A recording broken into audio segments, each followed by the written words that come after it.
YouTube! What the crap is going on? Heir of Carthage, back with the Carthage campaign, of course. Right where we left off, that is with the mystic army of Knossos who wandered for years at sea, making its sudden return to Apollonia, and who knows to where it'll go from there. Should be interesting. I think we're on the cusp of attacking this Rhodian fleet here, which it does look like we can do now.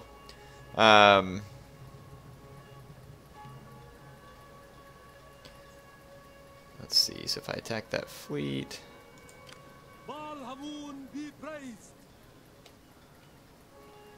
Let's see... Maybe if I move right there... It is an honor to serve you. Okay, yep. Alright, so I'm trying to attack this Rhodian fleet, fight the battle on the battlefield. Choose to auto-resolve. Is this going to be a naval battle? Because I attacked that fleet. Oh, but they're at port. Yeah, so I don't want it to be a full-on land assault. So what I'm going to do is maintain the blockade here, and at least we'll have roads blockaded. And then I'll just move this fleet in closer for support, and then this army here ought to be ready to take across the waters. They would be safe from the Rhodian fleets at the moment. Ooh, could be within attack range of that Seleucid fleet, but I don't think so. And there's a good landing point right here on the south side of the island. I think that's a landing point at least. We'll find out. I'm gonna go ahead and pull this. We cannot do that. Pull this army out here. Is there nothing else? And we should be able to land on the next turn. Let's upgrade this agent here who needs it. Let's see, this is a mercenary veteran, so we can give him manipulation and coerce. That's usually one of the best ones for the veterans for what I end up using them for. And then I've got this spy here that I was going to come try and do some work on these enemy agents. So we got some Rhodian agents here. Let's see what our chances are. 16% manipulation, 13% on concealed blade. Let's just... well, actually, let's check the other agent, see if we have any better chance. Yes. Let's try and coerce this champion. At least hindered that champion and increased the rank of my spy. So, nothing wrong with that. Gives me a better chance of tempt and poison. More cunning. Minus cost. Let's see. Poison wells. Military intelligence. Let's go with this one to poison and tempt and see if that helps any. Let's see.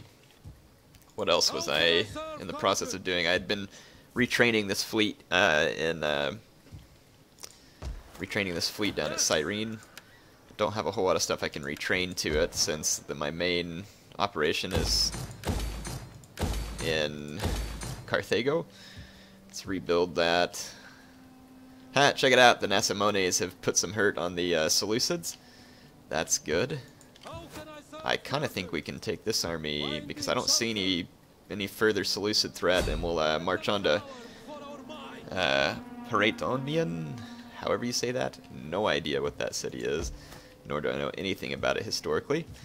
So we've got something going there. We've managed to subjugate the Ligurians, so they are now a client state faction.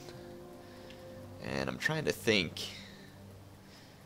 Marcomanni. So the Marcomanni control quite a bit of territory here. Starting a war with them might be a mistake at the moment, because I don't have any reinforcements. But if I could take Spain in its entirety from the Sessatani, that would break 2 of my armies free. So let's see. Marcomanni have quite a bit of influence here, and right now I should just hold my border with them as far as I'm concerned.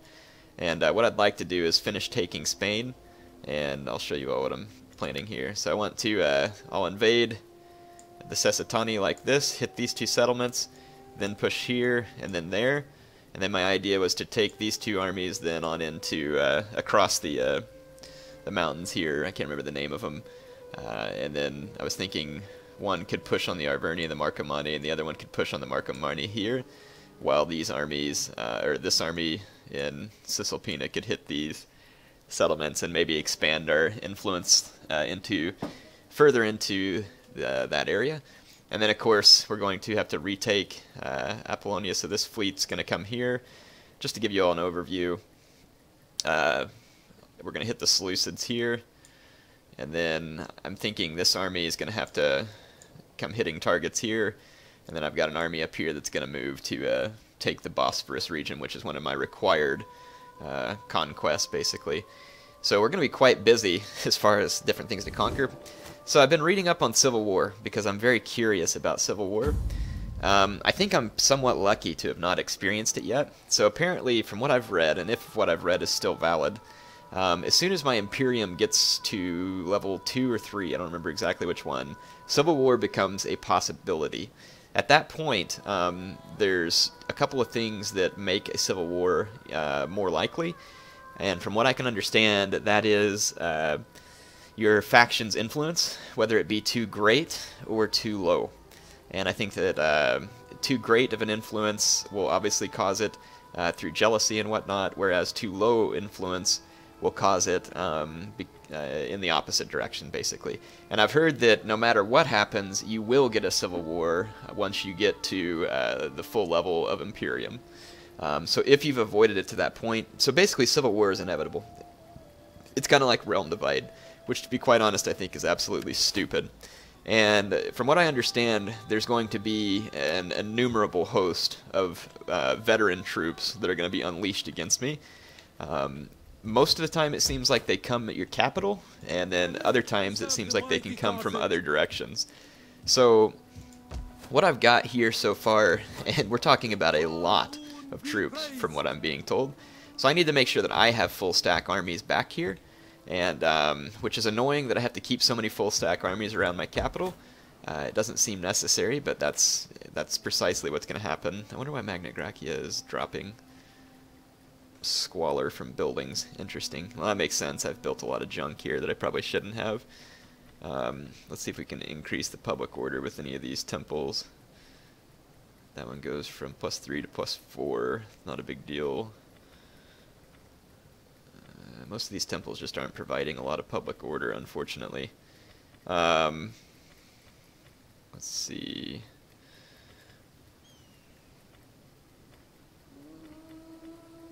I could run a bread and games edict there, and that should take care of it for the moment. We'll just leave the bread and games edict. Anyway, I'm going to raise an army here. So I'm going to raise forces, and basically going to create another army here, and an Barkid dynasty will take this guy. Raise an army, and I'm going to give him an elephant general. You'd almost, I mean, elephants do have a lot of cost of upkeep.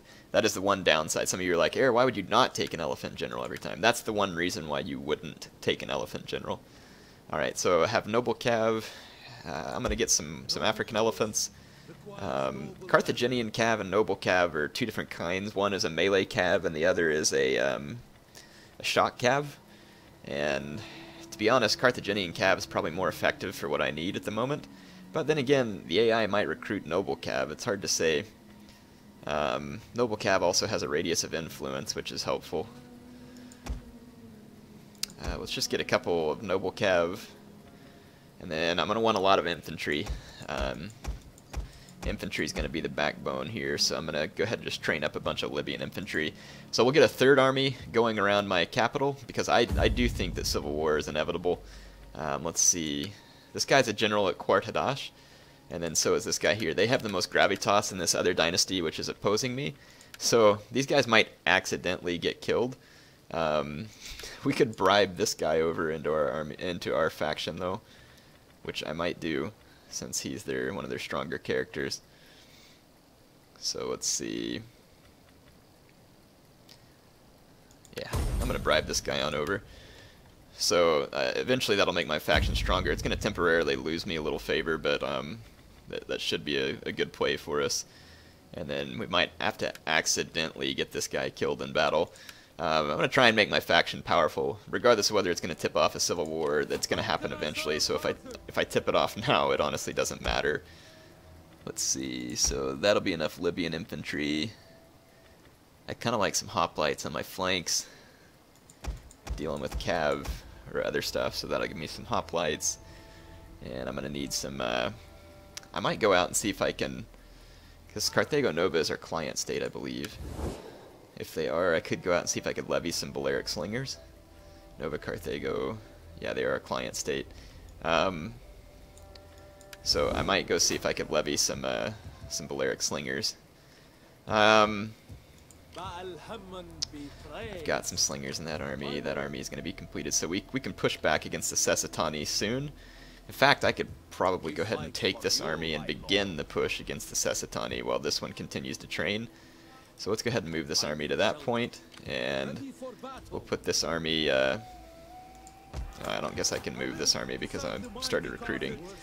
I'll put this, well, yeah, I'm going to put this judge in here to do some military administration.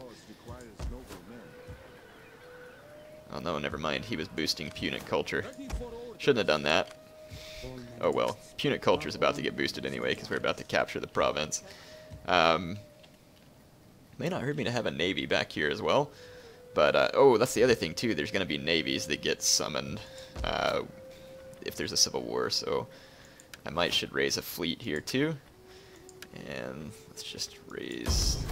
I don't even care who I use at this point, just need someone here.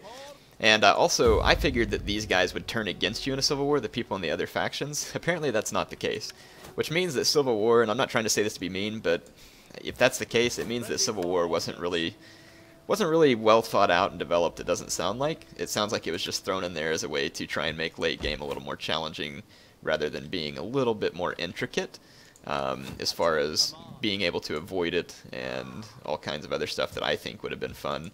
But, you know, who knows, maybe I'm being too mean, but that's the way I see it. Okay, got some military training going there. That guy's got a mercenary veteran. This army could use a mercenary veteran, so I might take this one here and move him towards the city where I'm going to kick out the armies of Knossos. I've already got an attack order here. We're gonna navally assault these guys because I think I can get there quicker. And I do believe that's all I need to do for this turn. Let's just make sure we've got everything taken care of. Okay. Let's see. Well, we can increase his chance of coercion and slaughter, increase the campaign movement range. That's what I'm going to start there. That way my general can get around and do more attacking on each turn, I think would be good. The Bastarnai are about to get a nasty surprise from Carthage. Pretty excited about that. It's pretty awesome that this campaign is so far-reaching. The Caesar and Gaul campaign is fun because it's got like you know, a more focused map, more focused factions, more focused story. It's got seasons and different things like that. And I think a lot of those things probably should have and could have been incorporated into this campaign. But the one thing I love about this, and look at that stupid veteran coming down from the Bastarnai to try and kill my general, or do whatever it is he's doing.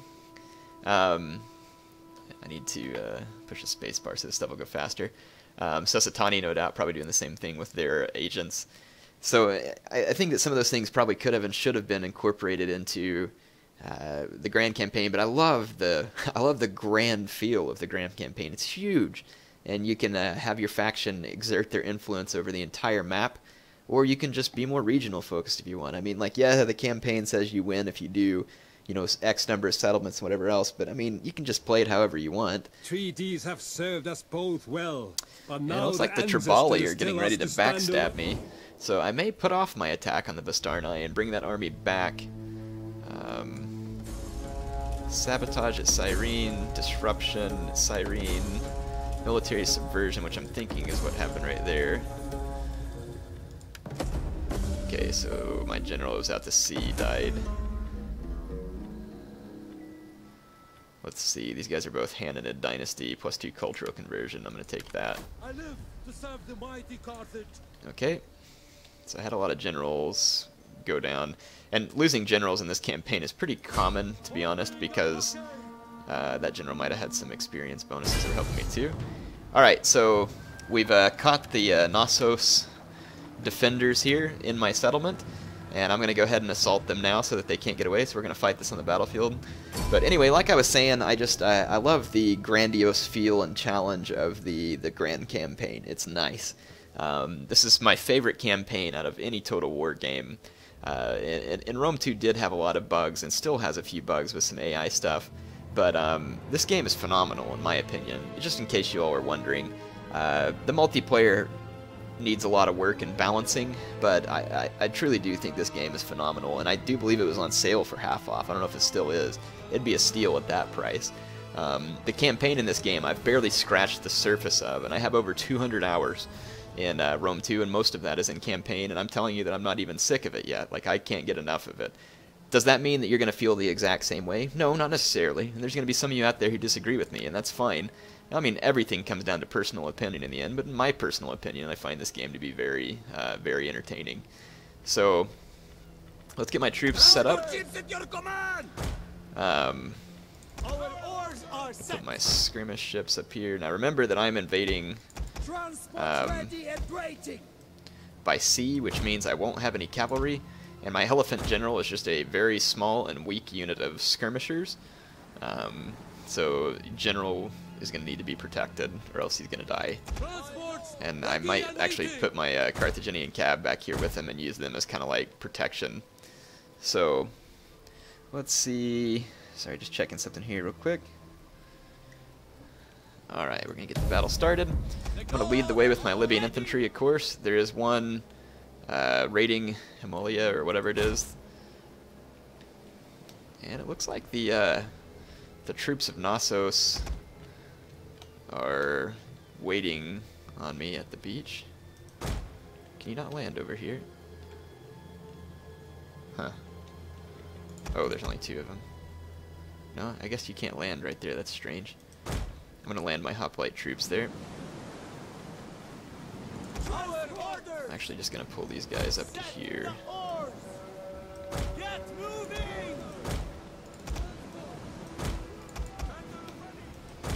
I don't remember how many skirmishers the troops of Knossos had.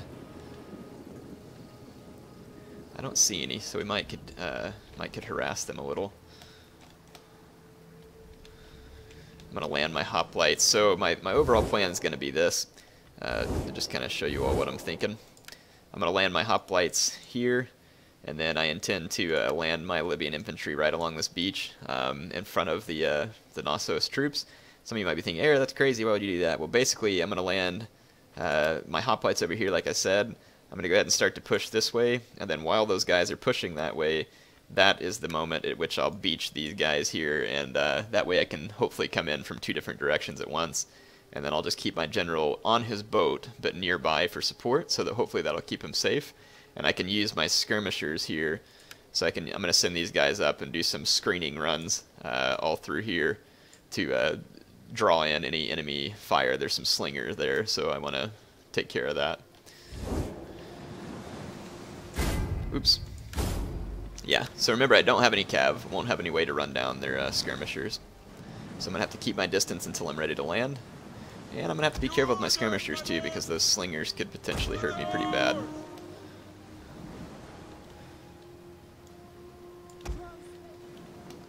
Okay.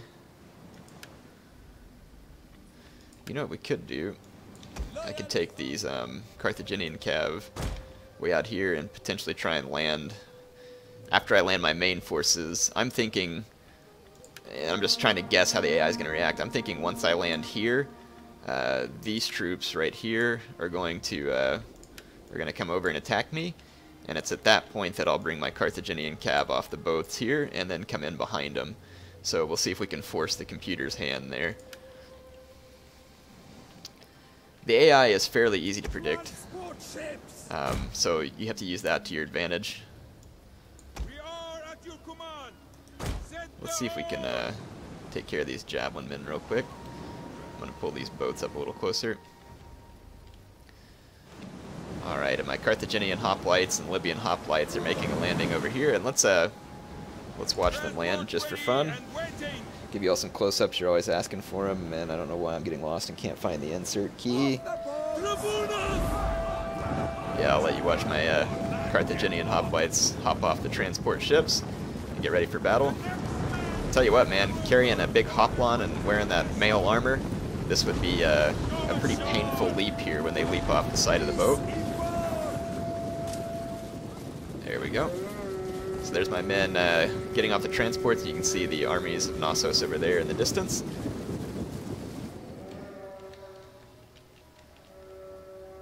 Okay, and it looks like my men have gotten off. I'm skirmishing with these javelin men up here. At least I should be. I'm within range. Not sure why my javelins haven't opened fire. They're on fire at will.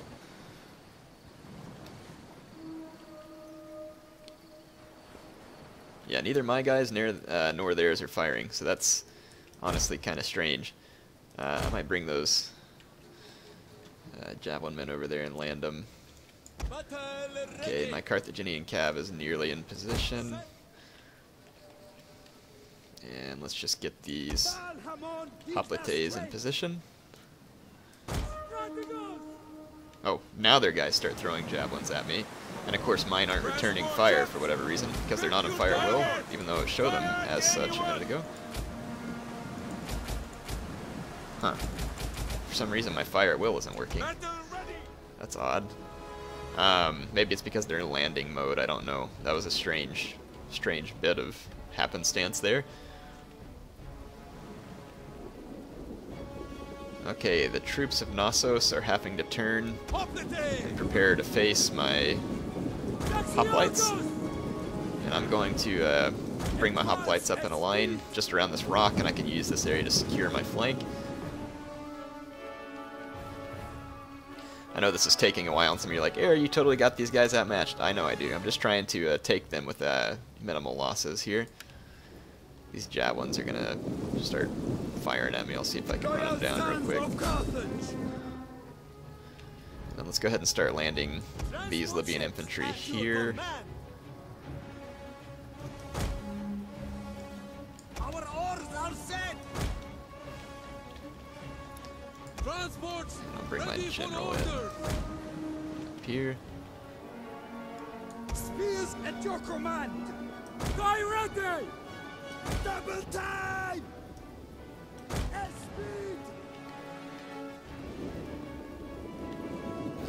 Okay, that mercenary Illyrian cav's bearing down on me. I'm actually going to go into hoplite phalanx. And then just slowly march my men forward in a hoplite wall.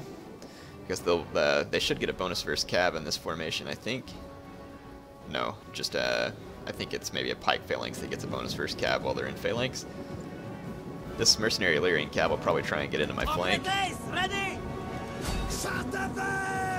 So now my guys can stay in hoplite phalanx while they take that charge. And that should tear down that mercenary Illyrian cav without them really getting any effective kills. And then here comes all my transports. And much as I thought, these guys have now changed directions. Let's see what we have over here, though. There's a couple of citizen hoplite units and some coastal levies. To be honest, my men don't stand, or my dismounted cav don't stand a lot of chance against them. And we've almost taken out that mercenary Illyrian cav. The battle is turning in our favor.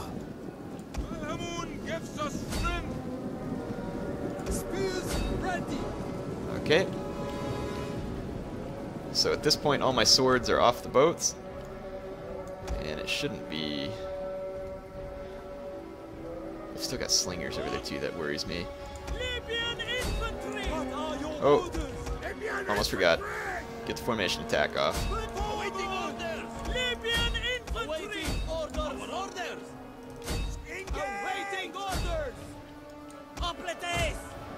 Okay, it looks like our assault it's having its effect. And these guys are starting to break rank and come to reinforce. Okay, so these hoplites are getting cut down by my my swordsmen, as expected.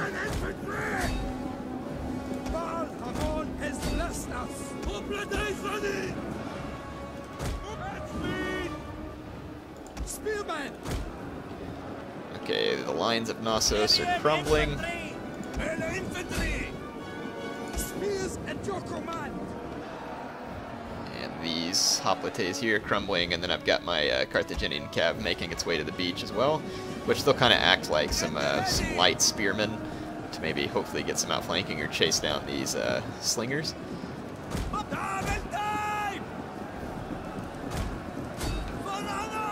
The enemy general is dead. Okay, enemy general's dead. And I'm going to push on to these mercenary coastal levies here with this blob of men.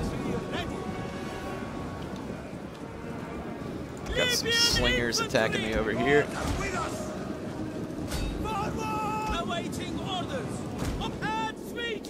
Let's get my Libyan hoplites to capture the town center, and then my Carthaginian hoplites to move on through.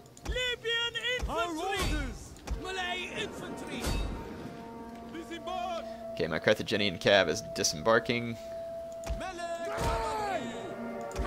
And the enemy troops are breaking before my guys can even outflank them. So we've successfully taken back Apollonia from Knossos. So that'll pretty much be it for this episode. I'm out of time for now. As expected, an easy victory. Just trying to be a little bit overly careful there because I don't want to lose any of my troops. Again, just in case civil war breaks out, this army here that's still kind of in that Illyria region might get recalled to Carthage if needed. I want to have at least 3 full stacks and a navy back towards Carthage. And that's just because and that's risky from what I've heard as well, because it may be more difficult than I think to put down a civil war, because I hear that they get full stacks of elite troops, so that could be problematic. And fortunately, Knossos didn't tear down any of my stuff in Apollonia, so we should be able to just take over this settlement, let my guys retrain, and we'll be ready to move on. So we should be in good shape there. And I do believe that's going to be it for now. So HeirofCarthage signing off.